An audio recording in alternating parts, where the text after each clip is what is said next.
Assalamualaikum warahmatullahi wabarakatuh. Di mata kuliah Hukum Keuangan Negara ini, kami dari kelompok 4 akan mempresentasikan hasil wawancara kami yang berjudul Analisis Pengelolaan Keuangan Negara Studi Wawancara di Badan Usaha Milik Daerah Bank Banten. Slide berikutnya.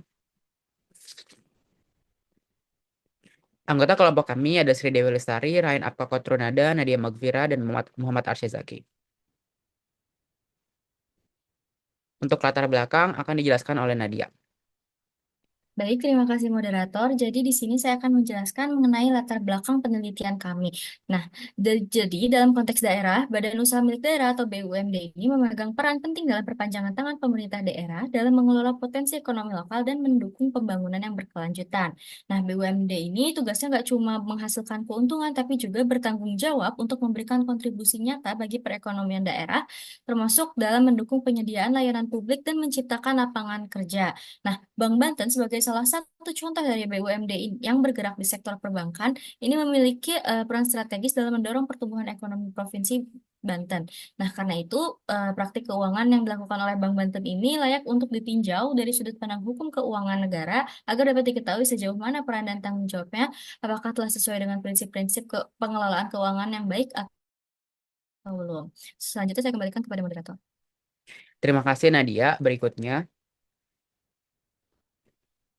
penjelasan deskripsi instansi Bank Banten. Akan dijelaskan oleh saya sendiri. PT Bank Pembangunan Daerah Banten Tbk atau yang biasa kita sebut Bank Banten merupakan BUMD milik Provinsi Banten yang bergerak di sektor jasa keuangan perbankan. Bank Banten didirikan dengan tujuan untuk mendukung pertumbuhan ekonomi daerah Provinsi Banten, meningkatkan kemandirian fiskal daerah, serta layanan keuangan terpercaya bagi pemerintah daerah di wilayah Banten. Visinya adalah menjadi kebanggaan masyarakat Banten yang berdaya saing tinggi untuk pembangunan ekonomi. Untuk mendukung visinya, Bank Banten juga menyediakan layanan perbankan konvensional dan digital. Berikutnya,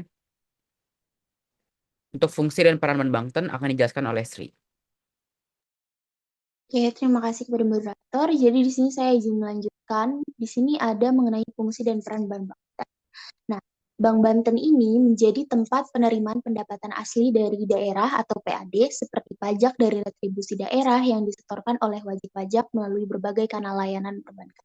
Nah, seluruh proses pencairan anggaran seperti belanja pegawai, belanja barang, belanja modal itu dilakukan melalui sistem dan juga rekening Bank Banten berdasarkan instruksi dari pejabat keuangan daerah.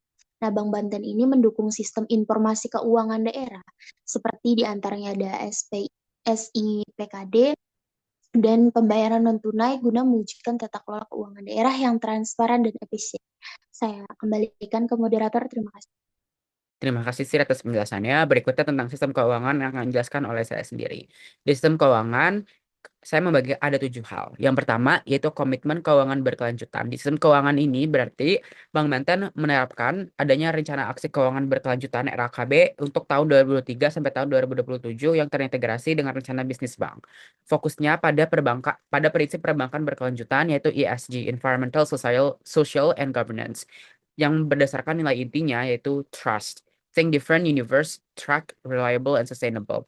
Berikutnya ada digitalisasi sistem keuangan, seperti ada digitalisasi layanan KRIS, ATM, EDC, e-commerce, Jawara Mobile, aplikasi Bank Banten itu sendiri untuk efisiensi. Berikutnya ada digitalisasi pembayaran pajak dan juga penggunaan tanda tangan digital dan barcode untuk administrasi. Yang ketiga, adanya alokasi kredit dan pendanaan. Jadi memprioritaskan pada UMKM dan proyek infrastruktur seperti sekolah, jalan, dan air bersih. Adanya program dari kami untuk Banten yang lebih baik untuk pelatihan entrepreneurship atau kewirausahaan dan bantuan sosial.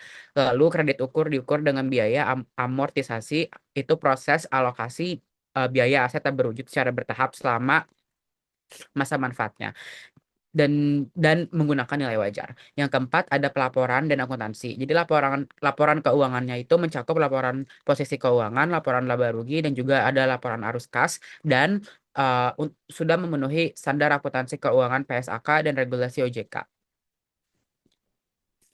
Berikutnya itu ada manajemen resiko yang dibagi menjadi 4 resikonya, yaitu memanage resiko kredit, pasar, likuiditas, dan operasional dan juga kepatuhan. Berikutnya ada tantangan dan upaya perbaikannya, yaitu misalnya ada akumulasi kerugian, harus mengedepankan cara solusi tentang bagaimana rencana penawaran umum terbatas PUT 2024 untuk tambahan modal, dan juga harus ada efisiensi biaya operasional dan penerapan GCG yaitu Good Corporate Governance. Dan dalam keterbatasan SDM, pelatihan ESG dan keuangan berkelanjutan sangat-sangat diperlukan. Lalu adanya dukungan teknologi dan inovasi seperti pengembangan dashboard pemantauan real-time RKUD dan anggaran daerah, integrasi sistem e-budgeting dan SIPKD untuk transparansi. Berikutnya, analisis dari teori asas keuangan negara yang akan dijelaskan oleh Raihan. Terima kasih. Selanjutnya itu bakal menganalisis Bank Banten apakah sudah sesuai dengan teori asas keuangan negara. Nah, yang pertama itu dari sisi transparansinya. Bank Banten ini telah dikelola secara transparan kepada semua stakeholder, baik yang terlihat langsung maupun tidak langsung dengan aktivitas bank. Misalnya bank ini telah memiliki situs web eksternal www.bankbanten.co.id untuk mempermudah dan memberikan informasi kepada nasabah dan masyarakat. Terus laporan keuangan bulanan, triwulan, dan laporan tahunan juga dipublikasikan dalam web eksternal bank sesuai dengan ketentuan. Lalu dari asas akuntabilitasnya, Bank Banten ini telah menetapkan dan menyelaraskan tugas dan tanggung jawab masing-masing organ di bank dan semua karyawan secara terperinci dan jelas sesuai visi, misi, nilai-nilai perusahaan, dan strategi bank. Kemudian dari pertanggungjawaban atau responsibility, bank berpegang pada prinsip kehati-hatian, manajemen risiko, dan pengendalian internal, serta memastikan kepatuhan terhadap anggaran dasar. Dan dari sisi independensi, Bank Banten menghindari terjadinya dominasi oleh pihak manapun sehingga tidak terpengaruh oleh kepentingan tertentu dan bebas dari benturan kepentingan atau konflik of interest. Slide selanjutnya. Nah, kemudian bakal menganalisis Bank Banten dari ruang lingkup keuangan negara. Nah, salah satu ruang lingkup dari hukum keuangan negara ialah kekayaan lain yang dipisahkan pada perusahaan daerah.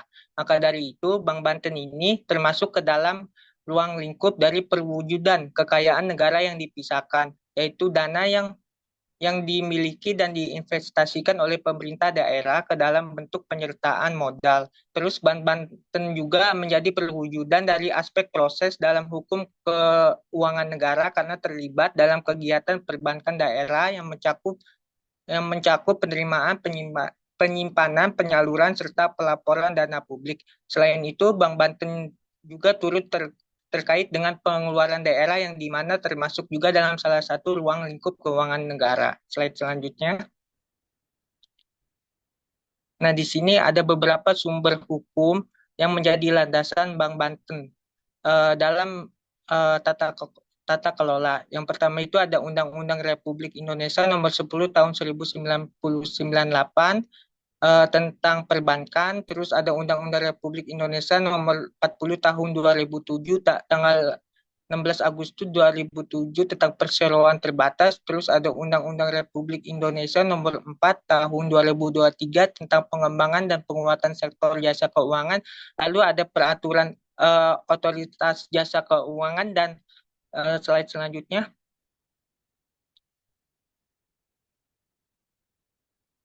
Slide selanjutnya. Nah, lalu ada peraturan dari Bank Banten sendiri seperti anggaran dasar, pedoman penerapan tata kelola PT Bank Banten, terus ada, dan yang terakhir itu ada pedoman tata cara transparansi kondisi keuangan dan keuangan PT Bank Pembangunan Daerah Banten. Sekian dari saya kembalikan ke moderator. Terima kasih Raihan atas penjelasannya. Berikutnya, untuk temuan dalam praktika dan selanjutnya akan dijelaskan oleh Nadia. Baik, terima kasih moderator atas waktu dan kesempatannya. Jadi di sini saya bakal jelasin bagaimana sih praktik dalam lapangannya pengelolaan keuangan negara Bank Banten ini apakah sudah sesuai dengan hukum keuangan negara apa belum. Nah, jadi dalam praktiknya itu, Bank Banten itu sebagaimana tertuang dalam Rencana Aksi Keuangan Berkelanjutan atau RAKB periode 2023 sampai 2027 menunjukkan bahwa terdapat kecenderungan yang positif terhadap penerapan prinsip-prinsip dari hukum keuangan negara. Nah, khususnya itu dalam aspek transparansi dan akuntabilitas. Nah, transparansi ini ditunjukin dari komitmen Bank Banten dalam menyusun rencana aksi yang dapat diakses publik dan mengandung indikator-indikator kinerja yang terukur. Contohnya itu seperti target penyaluran pembiayaan berkelanjutan sebesar 35% dan total pembiayaan pada tahun 2027. Nah, kemudian juga kalau dari segi akuntabilitasnya ini terlihat dari pembagian tanggung jawabnya itu jelas antar unit kerja seperti Satuan Kerja Manajemen Risiko dan juga Divisi Kepatuhan, serta ada juga penyusunan strategi pelaksanaan yang disesuaikan dengan arahan Otoritas Keuangan Nasional seperti OJK. Kemudian untuk evaluasinya, nah, walaupun tadi memiliki kecenderungan positif dalam penerapan prinsip hukum keuangan negara, tapi juga masih dalam pelaksanaan ini masih belum optimal untuk mewujudkan prinsip-prinsipnya secara menyeluruh. Nah, salah satu permasalahan utamanya itu karena belum terintegrasinya prinsip-prinsip keberlanjutan atau ESG, Environmental, Social, and Governance secara penuh dalam sistem keuangan dari operasional Bank Banten. Nah, dalam dokumen RAKB ini, Bank Banten itu secara terbuka menyatakan bahwa mereka ini masih dalam tahap awal pengembangan produk dan layanan keuangan berkelanjutan, yang berarti bahwa hingga saat ini portofolio keuangan mereka ini belum sepenuhnya mencerminkan nilai-nilai keberlanjutan yang seharusnya itu menjadi bagian penting pada prinsip keuangan negara yang bertanggung jawab dan berpandangan jangka panjang. Nah, kemudian kelemahan yang selanjutnya ini adalah karena belum optimalnya penggunaan sistem informasi dan pelaporan digital secara menyeluruh. Nah, jadi dalam RAKB ini nggak disebutin secara rinci mekanisme digitalisasi pelaporan atau audit keberlanjutan yang dapat memperkuat pengawasan internal maupun eksternal terhadap implementasi strategi keuangan berkelanjutan. Nah, untuk materi selanjutnya saya kembalikan kepada moderator. Oke, terima kasih Nadia. Berikutnya untuk struktur organisasi keuangan akan dijelaskan oleh Sri. Baik, izin melanjutkan. Jadi di sini ada mengenai struktur organisasi keuangan. Nah, di dalam struktur organisasi keuangan Bank Banten ini, itu merupakan sistem yang mana mengatur pembagian tugas dan juga wewenang untuk memastikan kegiatan operasional bank itu berjalan secara efektif, inovatif, dan juga sesuai dengan aturan yang berlaku. Nah, melalui struktur ini, Bank Banten itu mampu untuk menjalankan perannya sebagai lembaga keuangan daerah secara profesional dan responsif terhadap dinamika perkembangan zaman. Nah, struktur di dalam organisasi keuangan Bank Banten ini, nah biasanya strukturnya itu ada Dewan Komisaris. Nah, setelah Dewan Komisaris di bawahnya itu ada komite-komite, kemudian ada direktur yang mana ada direktur utama ataupun direktur bisnis. Kemudian di bawah direktur ini ada divisi-divisi. Nah, dari seluruh divisi itu berada di bawah koordinasi direksi. Dan masing-masing divisi ini menjalankan fungsi spesifik yang saling melengkapi untuk mendukung operasional bank itu. Nah, saya kembalikan kepada moderator. Oke, untuk kesimpulan juga dijelaskan oleh Sri sendiri. Oke, jadi di sini kesimpulannya dari penelitian kami, jadi berdasarkan hasil wawancara dan juga dari pihak Bank Banten ini dan juga berdasarkan kajian literatur, bisa disimpulkan bahwa Bank Banten itu menjalankan fungsi yang sudah sangat strategis dalam pengelolaan keuangan daerah. Dari penjelasan yang diberikan atau terlihat bahwa Bank Banten ini bukan hanya sekedar lembaga keuangan, tetapi telah menjadi bagian integrasi dalam sistem tata kelola keuangan publik di Provinsi Banten. Cukup saya kembalikan ke moderator. Oke, terima kasih Sri atas penjelasannya dan kesimpulannya. Jadi itulah presentasi dari kelompok 4 dari saya sendiri, Arsya, Sri, Nadia, dan Raihan yang telah mengemukakan semua penelitian kami, terlebihnya di wawancara kami terhadap pihak Bank Banten di kantor cabang Serang. Sekian yang bisa kami sampaikan. Mohon maaf apabila ada kesalahan. Wassalamualaikum warahmatullahi wabarakatuh.